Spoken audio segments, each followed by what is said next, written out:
Hey YouTube, Spider G back this morning. I was just practice sharpening on this Toma 600 uh, on this Benchmade M390, and it actually came out pretty good. I'm actually pretty proud of these results. Um, I've been practicing, been trying to fit in room to continue to practice my freehand. And I'm getting real good consistency with holding my angle, and I pretty much did this one on one stone, on the exception of me starting on the 400, because I did start on the 600, just going back and forth like crazy, like I see him do. It was just giving me a little bit of trouble getting that bevel or the burr all the way down to the hilt. So I flipped it to the 4, and I really locked in at about like a 16 degrees, 17 degree. I laid it back pretty good. So that's pretty much the angle right there. And so I went off like crazy, just didn't care, like, didn't, feel timid or anything. I just wanted to create and be locked in and consistent as I go, because sometimes I have a little bit of trouble getting the tip coming toward me. Now, I've been able to fix that because, like all Erica, ZDC, Jared, Outdoors, several of them also say the same thing too.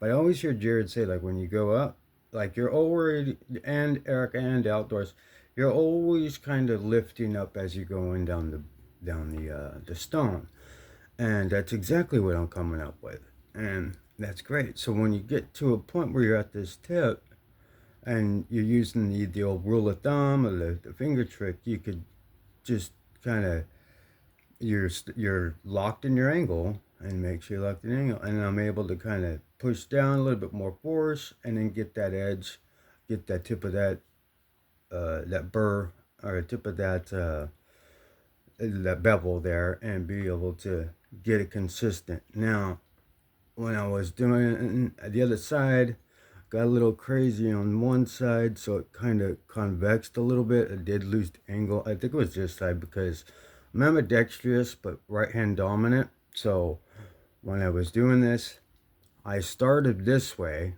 I always start this way, and then when I went to this, it kind of, I don't know. I must have at some point changed up, because I know I tried to match it up on the 400, because I know this side got a little bigger. As you can see, that bevel is nice and very minimal, like a leg, and then this one's kind of got a little bit bigger, but not too much. It was a lot bigger, so I corrected it. And to be able to do that on the fly is what I like. Being able to just match up those bevels on the fixed angle, it's great. I use it. I use it when I, sell knives, and I want to get a good edge out of it, and, send out a very sharp knife. I do that. Or just to have a sharp knife, because I'm not super journeyman pro at freehand, but I am definitely getting there. This M390 is actually pretty good on this bug out. I actually like this bug out. It's the first one that has really good omega springs. These are actually different omega springs that I put in, but it is as close to a detent as you can get. It's actually really good. Aftermarket titanium scales, without the indent, so I could have just a quick, I don't know. I like plain Jane tie. If you guys watched any of my videos, you could see that everything's plain Jane tie.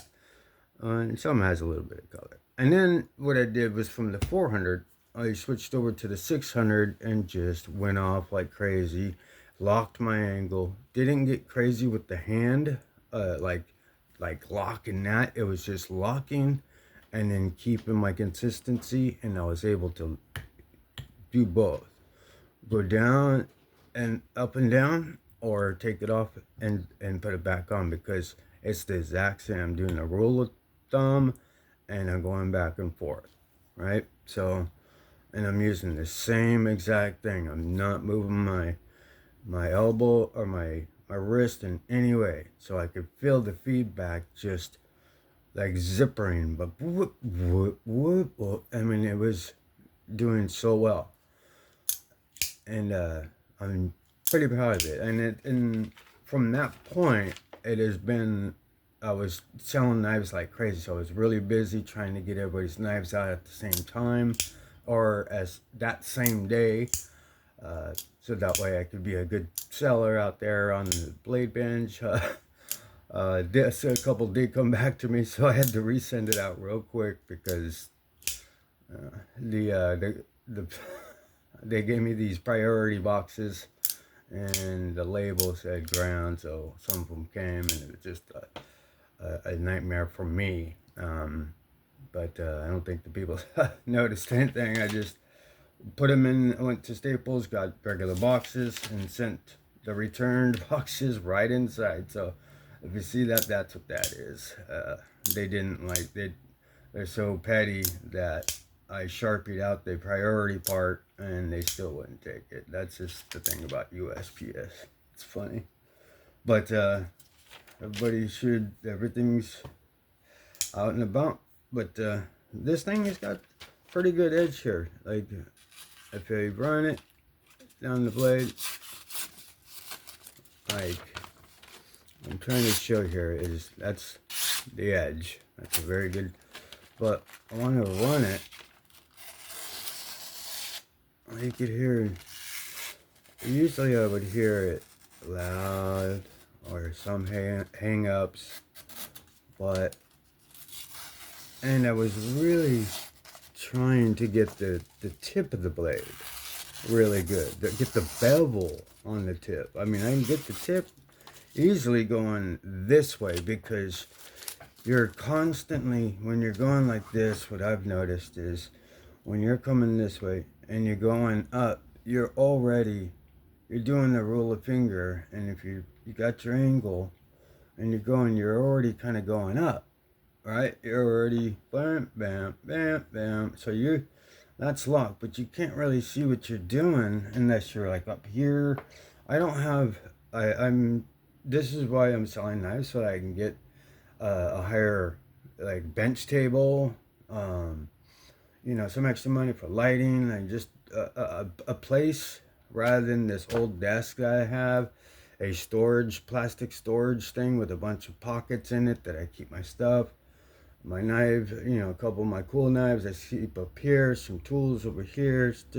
It's just not big enough for me. I need like this is about 3 feet. I need another 3 feet worth so that I could have pretty much a bench and have a spot over there. And then over to this way is a dresser with drawers. So, I don't have much space in here. And of course I share it with my wife. So, I gotta, be respectful there. And, not be grinding and stuff like that. But she's pretty supportive of what I'm doing here. But yeah, I mean, this thing came out pretty good. The tip is decent. I'm probably gonna do it again, but it's consistency. Keep doing it. This is the 600, so we pick another Benchmade. I'm not using any of the ones listed. Just some other ones. Some older ones, some Benchmades. Yeah, so it's been going pretty good. I love this 600. Oh, the other thing I wanted to talk about was the high grit finishing stone. I want to get one of those. And I know you said the resin bonded one, but I don't know. I was thinking, stick with the regular diamond without that, but go high like it says. But I was thinking about getting a mid one, because the 1200 I have, or the from there, is a 6-inch honeycomb one. So I was thinking if I can get something another one of these and maybe get another plate, you know, replacement plate somewhere. And I think, I don't know if I should get the Atomo one. Nah, I don't know. Or if the high grit that I do get one, maybe I could get a 3000 and like a 2000 or something or whatever. The one before you get to the mirror, you know how Jared usually says like there's that one, you know, like because this is 6 and ended on the ceramic and then the strops. That's what I did. But the ceramic is a high, super high grit, so you can't really feel the feedback on that. And I really want to do the finishing high grit stone one, but I know there's a middle one that I should get to really clean up the edge on a high grit, because 600 and then 1200 as high as I have, um, it's not gonna last very long. So I want longer. I'll just have to go through and see. But if anybody has any suggestions on an 8x3, I know there's sharp ball, but I'm trying to go high grit, like maybe get a 1500 or something, or 2000, and then like a 3500, 3000 or something, or what brand, or you know, just because I know they're gonna wear out. So um I may not use it on every one, like you know. So I have the money to get them. So if it's just the one, I sold enough to where I could get a couple of stones, and I think getting high grit stones would be good, um, for my finishing rather than relying on this little thing here. But it's great. This is good too. I'm not knocking. You know, this thing, I have replacements for this as well. So I've had several replacements for this. The fixed angle, just I'm really dedicated to this sharpening, and I got that fixed angle down, and getting this down and being able to adjust on the fly and lock your wrist. It can give you, if you get too crazy into it and you're feeling yourself just over locking. You want to lock, but yet have fun at it and be therapeutic. And then once you get to a point like I was doing a bit ago, was just, you know, like I could feel the feedback, and it's just kind of mindless. Not mindless, but like you could kind of just go do a few passes, get in there, try to, you know, create your burr, go on hitting that tip, doing that, do that little tweak if you need to, and just staying in that groove, staying in that burr. I mean that it's early. It's only 7 o'clock here, 6 o'clock, something like that. But just get in there, stay inside that bevel, do it the same thing here. And it was wonderfully flaking off with this heat treat. So that was a very good sharpening experience. So that's what I like to do.